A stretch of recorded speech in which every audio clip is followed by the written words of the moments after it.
I guess the closest thing we have to that is like summarized in that diagram, the roadmap diagram that I tweeted out back in December. This was the one that talked about kind of the 5 buckets that at least like I used to organize what was left to be done. Where you had the merge, which was basically proof of stake, the surge, which is increasing the capacity of the chain, basically doing sharding and doing a little bit more stuff before that and some more stuff after that.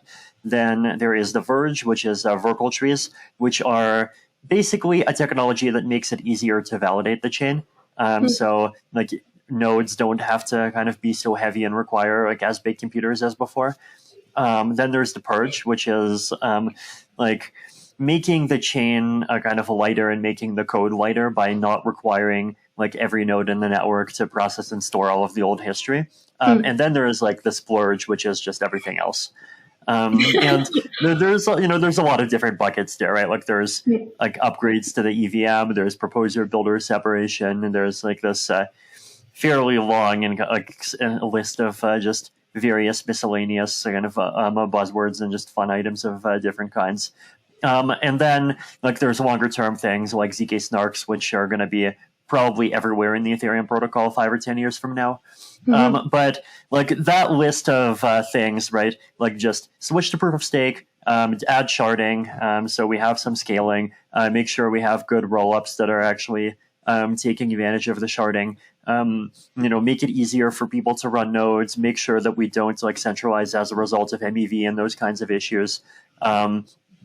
Try to make the protocol less complex instead of more complex over time, and then make the EVM better. Like I think if we do all of those and we just do the things that we know that we have to do today, then like Ethereum is in a place where if nothing else is done, even after that, then like we're already in a great place, right?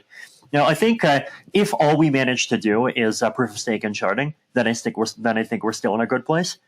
So there is a sense in which it's like there's basic things that we can do, and then there's like extras, and then there's like extras, and the more extras we can do, in some ways, the better a protocol Ethereum becomes, and even the simpler a protocol Ethereum becomes. So like there's this trade-off where kind of if we're willing to accept more temporary complexity in the development process, then we might get out like more long-term complexity in the protocol design. But like if those don't get done, then like that's also fine, right? And so like there is value in trying to also kind of solidify as many parts of the protocol as soon as we can, just so that people can feel safe and know like, hey, this is actually how it is going to work for the long term.